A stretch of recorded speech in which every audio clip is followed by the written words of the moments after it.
A mis 58 años, uno aprende a leer las máquinas por su sonido y a las personas por sus silencios. Mi taller, ese galpón de techos altos donde el olor a grasa y metal se funde con el sudor de 30 años de jornada, ha sido mi santuario. Mis manos, callosas y siempre manchadas de un rastro de aceite que ya ningún jabón quita, son mi mayor orgullo. Pero para Elena, mi esposa de 3 décadas, esas manos no eran más que un estigma, una vergüenza que no encajaba en los salones de té y los clubes de jardinería a los que empezó a asistir para codearse con gente de nivel. La tarde del martes, el aire en la casa estaba pesado, cargado de ese magnetismo previo a la tormenta. Entré por la puerta de la cocina, dejando mis botas de casquillo en la entrada, como siempre. Ella estaba sentada a la mesa, impecable, con un vestido que yo mismo le había pagado el mes pasado, y una copa de vino que sostenía con una elegancia que me pareció de repente profundamente artificial. No hubo un hola, ni un ¿cómo estuvo el día? Ya no soporto el olor a taller que traes pegado a la piel. Esteban soltó sin mirarme, con una frialdad que me caló más que el invierno de la sierra. Me das lástima. Mírate, siempre sucio, siempre hablando de facturas, de repuestos y de empleados. Eres un hombre pequeño, con metas pequeñas. Me quedé de pie, en silencio. En mi mundo, cuando un motor falla, uno no le grita, uno escucha para encontrar la pieza rota. Y Elena estaba rota desde hacía tiempo. ¿A qué viene esto ahora, Elena? Pregunté con la voz serena, esa calma que siempre le irritó, porque no lograba sacarme de mis casillas. Viene a que me voy, dijo, y esta vez me sostuvo la mirada con una chispa de triunfo cruel. Me divorcio. Pero no te preocupes, no quiero tus ahorros de centavos ni este proyecto de casa que nunca terminaste de remodelar. Me voy con un hombre, que sabe lo que es el verdadero éxito. Alguien que no necesita ensuciarse las manos para ganar en un día lo que tú ganas en un mes. Julián es otra categoría. El nombre salió de su boca como una medalla. Julián Valdivia. Lo conocía de vista. Un tipo de 40 y pocos, siempre en trajes de corte italiano, conduciendo un Mercedes-Benz reluciente, y hablando de inversiones en la bolsa y desarrollos inmobiliarios en la costa. Era el tipo de hombre que mi mujer consideraba un caballero, mientras que yo, a sus ojos, solo era el mecánico que le financiaba los lujos, mientras ella buscaba algo mejor. Me divorcio por un hombre de verdadero éxito, se burló ella, soltando una carcajada seca que resonó en las paredes de la cocina que yo mismo pinté. Él tiene visión, Esteban. Él tiene clase. Mañana mismo mis abogados te enviarán los papeles. No quiero nada de ti, quédate con tu grasa y tus herramientas. Él ya me ha dado un mundo que tú ni siquiera te atreverías a soñar. Lo que Elena no sabía, y lo que su diamante en bruto tampoco sospechaba, es que en este pueblo y en este gremio, todos los caminos conducen a mi escritorio. Ella veía un Mercedes. Yo veía un contrato de arrendamiento financiero que estaba por vencer. Ella veía un traje. Yo sabía que la empresa de inversiones de Valdivia estaba siendo investigada por falta de liquidez. Esa noche, mientras ella empacaba sus maletas con una furia gozosa, yo me senté en mi sillón viejo de cuero. No sentí dolor. Sentí esa extraña claridad que te da el saber que el enemigo ha cometido un error de cálculo fatal. Ella creía que me estaba dejando en la ruina emocional, que su partida me hundiría en la soledad del hombre trabajador despreciado. Al salir, antes de cerrar la puerta, se detuvo y me miró por encima del hombro. Trata de no morir solo en este nido de polvo, Esteban. Aunque pensándolo bien, es lo que te mereces por no haber aspirado nunca a ser más que un simple peón. Escuché el motor del Mercedes rugir afuera. Sonaba forzado, un ligero golpeteo en las válvulas que solo un oído experto detectaría. Sonreí para mis adentros. Valdivia ni siquiera le daba mantenimiento a su propia fachada. Caminé hacia mi despacho privado, encendí la lámpara, y saqué un sobre de Manila que mi contador me había entregado esa misma tarde. No eran solo las cuentas del taller, eran los registros de una deuda masiva, que una constructora local acababa de vender a un grupo de inversión privado para recuperar algo de capital. Un grupo de inversión cuyo socio mayoritario, bajo una razón social discreta, era yo. Revisé los nombres de los deudores solidarios. Al final de la lista, en letras pequeñas pero legales, aparecía el nombre, Julián Valdivia. La pieza del rompecabezas encajó con un clic metálico y perfecto. Elena se había ido buscando el oro, sin saber que el dueño de la mina era el hombre al que acababa de llamar peón. En ese momento, Tomé el teléfono y marqué a mi abogado. Licenciado, perdone la hora. Proceda con la ejecución de garantías sobre la empresa Valdivia y Asociados. Y asegúrese de que la notificación le llegue personalmente. Mañana mismo. A su domicilio. Colgué. El silencio en la casa ya no era pesado. Era una bendición. Mi plan no era recuperarla. Dios me libre. Mi plan era dejar que la realidad le enseñara a Elena la diferencia entre el brillo del oropel y la solidez del acero. El silencio que dejó Elena al marcharse no fue un vacío sino un alivio. Esa primera noche, después de que el eco de su motor se perdió en la distancia, me preparé un café cargado y me senté en la mesa del comedor. Mis manos, esas que ella tanto despreciaba, no temblaban. Al contrario, sentía la firmeza de quien sabe que ha ajustado la última tuerca de un motor antes de encenderlo. A la mañana siguiente llegué al taller antes que nadie. El sol apenas empezaba a teñir de naranja los techos de lámina. Mis empleados, hombres que llevan conmigo 20 años, me saludaron con el respeto de siempre.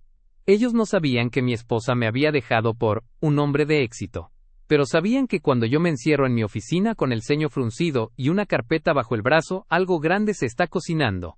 Don Esteban, ¿revisamos el presupuesto de la flota de transporte pesado?, me preguntó Ramiro, mi jefe de piso. Hoy no, Ramiro. Hoy tengo una cita con el pasado y el futuro de un impostor, le respondí, dándole una palmada en el hombro. Me encerré y extendí los documentos sobre mi escritorio de madera ruda. La investigación que había iniciado meses atrás, casi por instinto cuando empecé a ver a Julián Valdivia rondando mi círculo social, y a mi mujer, arrojaba resultados devastadores. Julián no era un empresario, era un malabarista financiero. Su fortuna era un castillo de naipes construido sobre préstamos puente, hipotecas de propiedades que no le pertenecían totalmente, y una red de favores que se estaba desmoronando. Elena creía que se había subido a un yate de lujo, pero yo sabía que se había lanzado de cabeza a un barco que ya tenía el agua por encima de la cubierta. Mi plan era simple pero quirúrgico. No iba a rebajarme a pelear por faldas, ni a buscar a Julián para reclamarle nada. Mi terreno es el de los números y el patrimonio. Como socio mayoritario de la firma que había adquirido sus deudas incobrables, yo no solo era su acreedor, yo era, en la práctica, el dueño de su estilo de vida. El Mercedes, la oficina de cristales ahumados, incluso el departamento de lujo donde pretendía meter a Elena, todo eso estaba a una firma de distancia de ser embargado. A media mañana mi abogado, el licenciado Portillo, entró en la oficina. Era un hombre de mi edad, de los que todavía creen en la palabra y en los contratos bien redactados. Esteban, esto es más grave de lo que pensábamos para el señor Valdivia, dijo, dejando un fajo de hojas sobre la mesa. Ha falsificado estados de cuenta para obtener el último crédito. Si apretamos ahora, no solo pierde los bienes, podría terminar enfrentando cargos penales. No quiero que vaya a la cárcel todavía, Portillo, dije, recargándome en mi silla. Quiero que sienta la soga al cuello. Quiero que Elena viva el éxito que tanto buscaba. Déjalos que celebren su nueva vida una semana más. Que gasten lo poco que les queda en cenas caras y promesas vacías. ¿Por qué esperar?, preguntó él, extrañado. Porque el orgullo, cuando cae desde lo más alto, hace más ruido, respondí con una media sonrisa. Quiero que ella vea cómo se desmorona la fachada, justo cuando crea que ha ganado la lotería. Mientras tanto, la humillación pública no se hizo esperar. El pueblo es chico, y el chisme vuela más rápido que un motor de carreras. Elena se encargó de esparcir la voz. Que yo era un hombre estancado, que ella merecía algo mejor, y que finalmente había encontrado a alguien de su estirpe. Me llegaron rumores de que se le veía en el club social, del brazo de Julián, presumiendo un anillo de diamantes que, según mis registros, todavía no terminaban de pagar en la joyería de la avenida principal. La estocada de esa parte del plan ocurrió el jueves. Recibí una llamada de Elena. No era para pedir perdón, por supuesto, era para restregarme su nueva realidad. Esteban, espero que ya hayas firmado los papeles del divorcio, dijo con ese tono de superioridad que tanto le gustaba usar. No quiero que me estorbes. Julián me va a llevar a Europa el próximo mes. Dice que necesita expandir sus negocios allá. Y por favor, deja de mandar a tus empleados a pasar por frente de su oficina. Se ve muy mal que tu gente ande husmeando donde no pertenece. No te preocupes, Elena, le dije, manteniendo la calma. Mis empleados tienen mucho trabajo aquí. Si alguien está husmeando en la oficina de Julián, seguramente es el actuario del juzgado. No seas ridículo y envidioso, escupió ella. Tu envidia es lo que te mantiene en ese taller mugriento. Julián es un triunfador, algo que tú nunca entenderás. Por cierto, ya no me llames. Mi vida ahora tiene otro nivel. Colgó sin esperar respuesta. Me quedé mirando el teléfono un momento. Sentí lástima, de verdad. Lástima por la mujer que compartió mi cama 30 años, y que no fue capaz de reconocer que el hombre que le daba todo, era el mismo que hoy tenía el poder de quitárselo al tipo, por el que me cambiaba. Esa tarde, di la instrucción final a Portillo. Mañana es viernes. Proceda con el ultimátum legal. Envíele la notificación de embargo precautorio a su oficina, con copia a su domicilio. Que lo reciba frente a ella. El plan secreto estaba en marcha. Yo no buscaba venganza, buscaba justicia kármica. Elena quería un hombre de éxito, y yo le iba a mostrar exactamente qué significa esa palabra en el mundo real. No es el traje que vistes, sino la base sobre la que estás parado. Y la base de Julián Valdivia era arena movediza. Terminé mi café, cerré la carpeta y salí al taller. El sonido de las herramientas y el olor a aceite me reconfortaron. Aquí, las cosas son lo que parecen. Un motor funciona o no funciona. No hay mentiras. Mañana, el motor de la vida de Elena y Julián iba a empezar a humear, y yo iba a estar sentado en mi oficina, con mis manos sucias de trabajo honrado, viendo cómo se les apagaba la fiesta. El arte de la mecánica me enseñó que, a veces, para que un engranaje termine de romperse, hay que dejar que gire un poco más rápido de lo debido. Esa fue mi estrategia durante la siguiente semana. Decidí adoptar el papel que Elena esperaba de mí, el del hombre derrotado, el marido abandonado que se refugia en su taller para lamerse las heridas. Dejé que los rumores corrieran. Permití que mis amigos me miraran con lástima en la plaza del pueblo, y que ella recibiera noticias de que yo estaba descuidado y sumido en el trabajo. Era necesario. El depredador, cuando se siente seguro, se vuelve descuidado. Y Julián Valdivia, en su infinita soberbia, se sentía el rey del mundo. Don Esteban, me llamó la secretaria de la inmobiliaria Altos del Sur. Me dijo Portillo mientras entraba a mi oficina el martes por la tarde. Julián está desesperado. Trató de vender los derechos de un terreno que no ha terminado de pagar, para obtener liquidez inmediata. Quiere irse de viaje con Elena el próximo fin de semana, pero necesita efectivo para que no le reboten las tarjetas en el extranjero. ¿Y qué hiciste, Portillo? Pregunté, girando mi silla de cuero gastado. Lo que usted me pidió.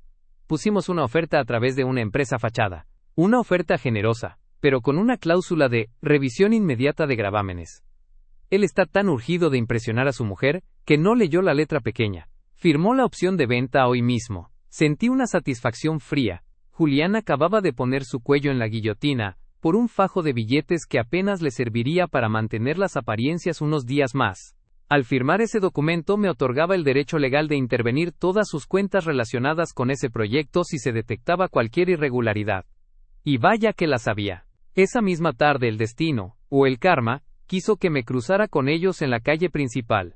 Yo salía de la ferretería cargando un rollo de cable grueso y unas pinzas. Iba con mi overol de trabajo, el rostro manchado de hollín y el cabello alborotado por el viento. Ellos bajaban del Mercedes frente al restaurante más caro de la zona. Elena me vio y se detuvo en seco. Vi cómo le decía algo al oído a Julián, y ambos soltaron una carcajada. Se acercaron a mí con ese aire de quien visita un zoológico. Vaya, Esteban, parece que el divorcio te ha sentado. Bueno, ¿como se esperaba? Dijo ella, recorriéndome con una mirada cargada de asco. Sigues cargando basura, mientras nosotros vamos a celebrar nuestro próximo viaje a la Riviera Francesa. Julián acaba de cerrar un negocio millonario. Julián dio un paso al frente, ajustándose el nudo de su corbata de seda. Me sacaba media cabeza, pero sus ojos no tenían el peso de los míos. Eran ojos de vendedor de espejitos. Escucha, viejo, me dijo con una palmadita condescendiente en el hombro que estuve a punto de responder con un derechazo, pero me contuve. Sé que esto es duro para ti. Perder a una mujer como Elena, y ver cómo un hombre de verdad hace dinero, debe ser frustrante. Si necesitas un préstamo para que tu tallercito no quiebre, búscame en la oficina. Siempre ayudo a la gente de abajo. Aprecio el gesto, Julián, respondí con una voz tan tranquila que pareció desconcertarlo. Pero ten cuidado con lo que firmas cuando tienes prisa. A veces, por querer ganar un peso hoy, se entregan las llaves de la casa mañana. Él soltó otra risotada, ignorando mi advertencia. ¿Consejos de negocios de un mecánico? Se burló. Quédate con tus llaves inglesas, Esteban. El mundo de las finanzas es para los que tenemos visión, no para los que cambian aceite. Elena lo tomó del brazo, orgullosa, y entraron al restaurante sin mirar atrás. Me quedé allí, bajo el sol, sintiendo el peso del cable en mi hombro. Podría habérselo dicho ahí mismo. Podría haberle gritado que el restaurante donde iba a cenar le debía 3 meses de renta a la inmobiliaria que yo acababa de comprar. Pero no. El golpe más efectivo es el que no se ve venir. Regresé al taller y llamé a Portillo. Es hora, le dije. Ejecuta la cláusula de incumplimiento sobre el terreno de Altos del Sur. Mañana a las 10 de la mañana habrá una junta de acreedores en su oficina. Asegúrate de que Elena esté ahí. Él querrá presumir su éxito frente a ella, así que invítala bajo el pretexto de que debe firmar como testigo en la venta. Entendido, Esteban. ¿Usted asistirá? Claro que sí. Pero no llegaré en un Mercedes. Llegaré como lo que soy. Esa noche no pude dormir mucho, pero no fue por angustia. Fue la adrenalina del que sabe que el motor está a punto de alcanzar su punto máximo de compresión. Julián había cometido el error clave: subestimar al hombre que trabaja en silencio. Había firmado un documento que vinculaba sus deudas personales con sus activos comerciales más importantes, creyendo que yo era un comprador externo cualquiera. La trampa estaba cerrada. Él creía que mañana recibiría un cheque de varios ceros para rescatar su fachada. Lo que recibiría, en cambio, era la noticia de que su imperio de papel acababa de pasar a manos del mecánico mugriento. Me miré las manos en la oscuridad de mi habitación. Mañana, estas manos ásperas iban a sostener el destino de los 2 seres que más se habían burlado de la honestidad y el esfuerzo. No sentía odio, solo una profunda paz. La justicia kármica no se pide, se construye. Y yo la había construido pieza por pieza, con la misma paciencia con la que restauro un motor clásico. A las 10 de la mañana, el sol golpeaba con fuerza el asfalto frente al edificio de cristales ahumados donde Julián Valdivia tenía sus oficinas. Aparqué mi camioneta de trabajo, una Ford vieja pero con el motor afinado al centímetro, justo al lado del Mercedes reluciente de Julián. Me bajé con calma. No me puse traje. Llevaba mi camisa de mezclilla de siempre, limpia pero gastada, y mis botas de trabajo. En la mano, solo cargaba una carpeta de piel oscura, que contenía el destino de todos los presentes. Al entrar, la recepcionista me miró con una mezcla de confusión y desdén. Señor, las entregas son por la puerta de atrás, dijo sin levantar la vista del monitor. No vengo a entregar nada, señorita. Vengo a la junta de acreedores de las 10. Soy Esteban Rivera. Su expresión cambió a una de absoluta incredulidad, pero antes de que pudiera responder, la puerta doble de la sala de juntas se abrió. Julián salió con una sonrisa de tiburón, del brazo de una Elena que lucía un conjunto de diseñador que probablemente todavía figuraba en el saldo deudor de alguna tarjeta de crédito. Esteban. Julián soltó una carcajada que resonó en el vestíbulo. ¿Qué haces aquí? Te dije que si necesitabas un préstamo podías buscarme, pero no esperaba que vinieras a mendigar frente a mi futura esposa. ¿Acaso vienes a limpiar los vidrios de la nueva oficina que voy a comprar? Elena se tapó la boca con la mano, fingiendo una risita elegante. Por favor, Esteban, ten un poco de dignidad. Vinimos a cerrar un negocio de millones. No es lugar para alguien que huele a gasolina. Me invitaron, Julián, dije, manteniendo la voz baja y firme, esa voz que usas cuando un empleado está a punto de cometer un error peligroso con una prensa hidráulica. El licenciado Portillo me citó aquí. Ah, claro, dijo Julián, inflando el pecho. Seguramente Portillo representa a alguno de los pequeños proveedores a los que les debo un par de centavos. Pasa, siéntate en un rincón. Así aprenderás cómo se mueve el dinero de verdad, antes de que te saquemos a patadas. Entramos a la sala de juntas. Era un espacio frío, lleno de muebles de diseño que gritaban pretensión. En la cabecera estaba el licenciado Portillo y otros 2 abogados de semblante severo. Julián se sentó en el centro, con Elena a su lado, actuando como si fuera la reina de un imperio. Bien, acabemos con esto, dijo Julián, golpeando la mesa con los nudillos. Portillo, entrega el cheque del pago inicial, por el terreno de Altos del Sur. Tengo una cena en la ciudad, y el tiempo es oro. Portillo me miró, y yo le hice un ligero gesto con la cabeza. El abogado se aclaró la garganta y se puso de pie. Señor Valdivia, Antes de proceder con cualquier pago, debemos revisar el cumplimiento de la cláusula de solvencia que usted firmó el martes. Como sabe, la empresa que represento ha detectado que usted ha utilizado activos bajo gravamen como garantía colateral de forma ilícita. La sonrisa de Julián se congeló. ¿De qué hablas? Eso es un tecnicismo. El comprador aceptó los términos. ¿Dónde está el representante de la firma inversora? Quiero hablar con él, no con un subordinado. Portillo extendió la mano hacia mí. El representante y dueño mayoritario de Inversiones del Norte, y actual tenedor de toda su deuda vencida, incluyendo este edificio y su vehículo personal, está sentado a su derecha, el señor Esteban Rivera. El silencio que siguió fue tan pesado que se podía oír el zumbido del aire acondicionado. Elena palideció, mirando de Portillo a mí, como si no pudiera procesar las palabras. Julián, por su parte, soltó una risa nerviosa. ¿Él? ¿El mecánico? No me hagas reír. Esteban no tiene donde caerse muerto. Su taller apenas da para pagar la luz. Esto es una broma de mal gusto. No es una broma, Julián, dije, abriendo mi carpeta y deslizando un documento sobre la mesa. Aquí está la cesión de derechos de tu deuda hipotecaria. Y aquí, la ejecución de la cláusula de incumplimiento que firmaste hace 3 días. Al intentar vender ese terreno con datos falsos, activaste la toma de posesión inmediata de tus bienes declarados en garantía. Me incliné hacia adelante, apoyando mis manos ásperas sobre la pulida mesa de cristal. Ese Mercedes que está afuera ya no es tuyo. Esta oficina, a partir de las 12 del mediodía, queda clausurada por falta de pago, y tu constructora. Bueno, digamos que ahora soy yo quien decide si se pone un solo ladrillo más. Julián se puso de pie, su rostro pasando del rojo al violeta. Esto es una trampa. Me engañaste. Eres un miserable muerto de hambre que jugó sucio. Yo no jugué sucio, Julián. Yo trabajé 30 años mientras tú aprendías a hacer nudos de corbata. Compré tus deudas porque sabía que un hombre que vive de apariencias siempre termina tropezando con su propia sombra. Solo tuve que esperar a que te sintieras lo suficientemente arrogante para intentar estafarme a mí también. Elena, que hasta ese momento había permanecido muda, se levantó temblando. Julián, dime que esto no es cierto. Dime que todavía tenemos el dinero para el viaje. Mi ropa, mis joyas, tus joyas, Elena, le dije con una lástima genuina, fueron compradas con un crédito puente que yo acabo de cancelar. Si quieres conservarlas, tendrás que pagarlas tú misma. Pero dudo que tengas con qué, considerando que en el convenio de divorcio renunciaste a todo lo mío por irte con este hombre de éxito. La reacción de shock fue total. Julián se desplomó en su silla, desinflado, como un neumático con un corte profundo.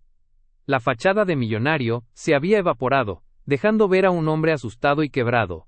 Elena lo miraba con un odio naciente, dándose cuenta de que había cambiado una montaña de granito por un montón de espejismos. El caos apenas empieza, Julián, añadí, cerrando mi carpeta, porque ahora vamos a hablar de los desfalcos que encontré en tus libros contables. El mundo que ellos habían construido sobre la burla y la soberbia acababa de colapsar. Y yo, el hombre que olía a grasa, era el que sostenía los escombros.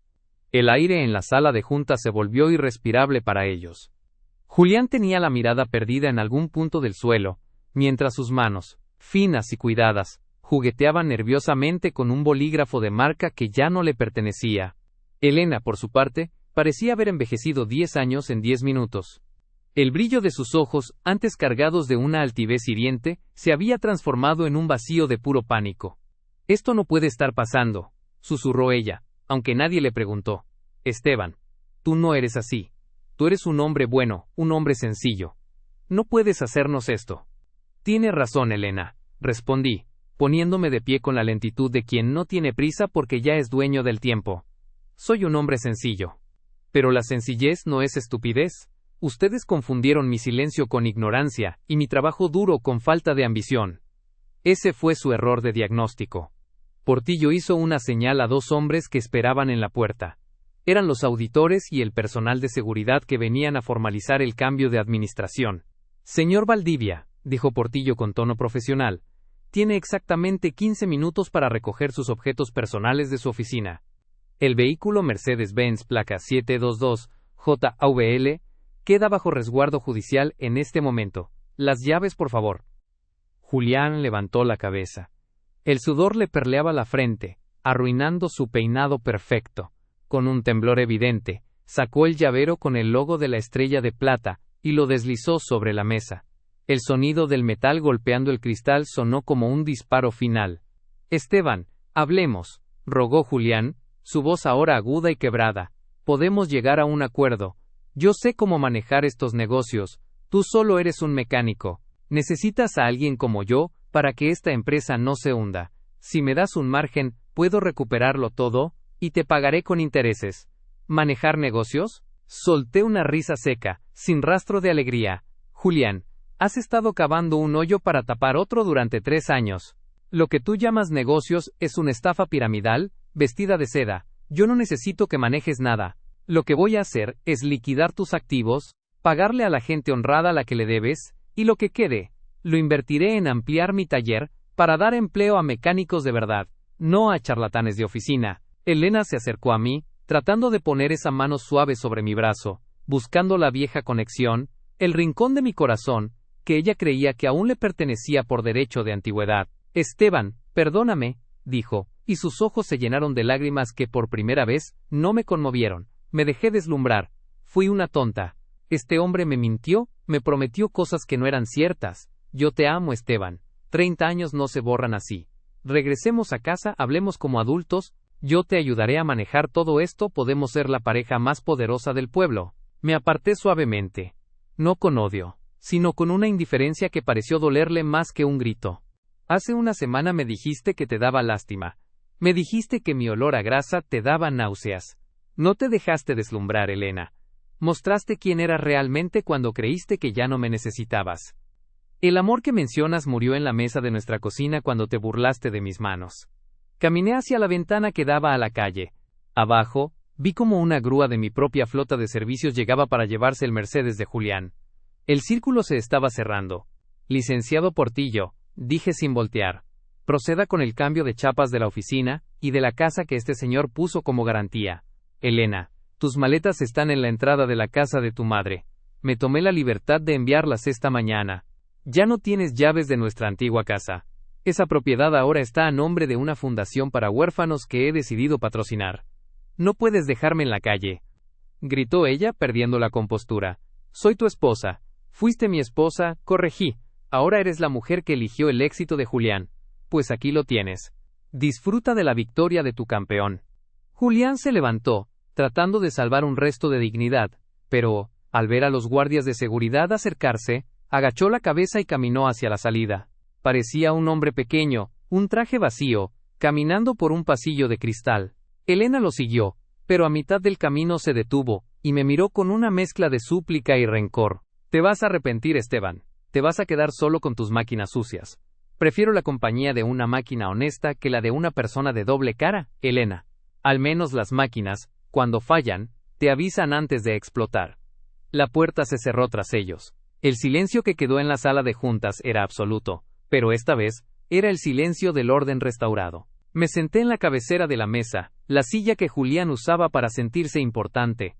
No se sentía mejor que mi silla vieja del taller. La verdadera victoria no era el edificio, ni el dinero, ni verlos humillados. La verdadera victoria era saber que, a mis 58 años, mi palabra seguía valiendo más que todos sus contratos, y que mis manos, por muy sucias que estuvieran de aceite, estaban completamente limpias de traición. 6 meses han pasado desde que el silencio volvió a mi casa, y la claridad a mi vida. Hoy es un sábado de sol radiante y estoy sentado en el porche de mi cabaña, lejos del ruido del centro, pero con la vista puesta en el valle donde mi nuevo complejo industrial se levanta con orgullo. Mis manos siguen teniendo ese rastro de aceite en los nudillos, pero ahora, cuando las miro, no veo el cansancio que Elena criticaba. Veo la firma de un hombre que nunca se traicionó a sí mismo. La justicia no siempre llega con el estruendo de un rayo. A veces llega con el goteo constante de la realidad. Me enteré, por los corrillos del pueblo y los reportes de Portillo, que la caída de Julián Valdivia fue total. Sin activos que prendar, y con una reputación hecha jirones, sus amigos de traje desaparecieron como el humo. El Mercedes fue subastado para pagar las deudas de sus empleados, y él terminó trabajando como vendedor de seguros de baja categoría en una ciudad vecina, viviendo en un cuarto alquilado. De Elena supe lo que el karma dicta para quienes construyen su hogar sobre la arena de la codicia. Al verse sin los lujos que Julián le prometió, intentó buscar refugio en sus antiguas amistades del club social, esas que tanto presumía. Pero en ese mundo de apariencias que ella tanto amaba, la pobreza es una enfermedad contagiosa. Sus amigas le dieron la espalda en cuanto supieron que ya no tenía una cuenta de gastos ilimitada. La última vez que alguien la vio, estaba trabajando detrás del mostrador de una tienda de telas, con el rostro amargado y los ojos fijos en el suelo, evitando la mirada de quienes antes la envidiaban. A veces me preguntan si siento algún remordimiento por haber sido tan tajante. Mi respuesta siempre es la misma. Un motor no funciona si dejas piezas oxidadas dentro por pura nostalgia. Hay que limpiar, hay que purgar y hay que renovar. Mi taller ahora es más que un local de reparaciones. Es una escuela. He becado a 10 jóvenes del pueblo para que aprendan el oficio. Les enseño que la mecánica no es solo apretar tornillos, sino entender que cada acción tiene una reacción, que la integridad es la pieza más importante de cualquier estructura, y que el éxito que se consigue sin sudar es un éxito que no tiene raíces. Hace unos días, recibí una llamada. Era Julián. Su voz no tenía rastro de la soberbia de aquel martes en la sala de juntas. Sonaba pequeño, ahogado, casi mendigante. Esteban, supe que estás buscando personal para la administración de tu nueva planta, dijo, tras un silencio incómodo. Sé que tuvimos nuestras diferencias, pero tú sabes que yo conozco el manejo de oficinas. Estoy pasando por un momento difícil. Bueno, pensé que un hombre de tu éxito podría ser generoso. Me serví un poco de agua fría y miré hacia mis galpones. Julián, la generosidad es un lujo que se le otorga a los hombres que cometieron errores honestos, no a los que planearon estafas con una sonrisa. Le respondí con la serenidad que solo da la paz interior. No necesito un administrador de éxitos de papel. Necesito gente que sepa lo que cuesta ganarse un peso. Pero dime, ¿estás dispuesto a barrer el piso del taller? ¿Estás dispuesto a lavar las piezas con desengrasante hasta que tus manos duelan? Porque ese es el único puesto disponible para alguien con tu historial en mi empresa. Hubo un silencio largo del otro lado de la línea. Luego, un suspiro de derrota y el clic de la comunicación cortada. Él todavía no lo entiende. Sigue buscando el atajo, el favor, la salida fácil. No ha comprendido que el karma no es un castigo, es simplemente el espejo de nuestras propias acciones. Hoy, mi vida es plena. No por el dinero acumulado ni por las propiedades recuperadas, sino por la dignidad recobrada. He aprendido que la verdadera riqueza de un hombre de más de 50 años no se mide por la marca del coche que conduce, sino por la tranquilidad con la que apoya la cabeza en la almohada cada noche. A mis hermanos de generación, a esos hombres que han trabajado toda su vida, y que a veces se sienten menospreciados por un mundo que solo valora lo nuevo y lo brillante, les digo esto. No se dejen engañar por las luces de colores. El trabajo duro, la honestidad y la paciencia son herramientas que nunca pasan de moda. Al final del día, los impostores siempre se quedan sin combustible, mientras que los que sabemos cómo funciona el motor de la vida, seguimos avanzando, firmes y constantes. Me levanto del porche y entro en mi casa. El olor a café y madera limpia me recibe. Mañana será otro día de trabajo, otro día de crear algo con mis propias manos. Elena quería un hombre de éxito, y lo tuvo frente a ella durante 30 años, pero estaba demasiado ciega por la codicia para reconocerlo. Ahora, ella es solo un recuerdo borroso en el retrovisor, mientras yo acelero hacia un horizonte donde la justicia y el esfuerzo finalmente caminan de la mano. He ganado. Y lo he hecho de la única forma que importa, sin perder mi esencia. El taller sigue abierto, la conciencia está limpia y el destino por fin está en mis propias manos callosas.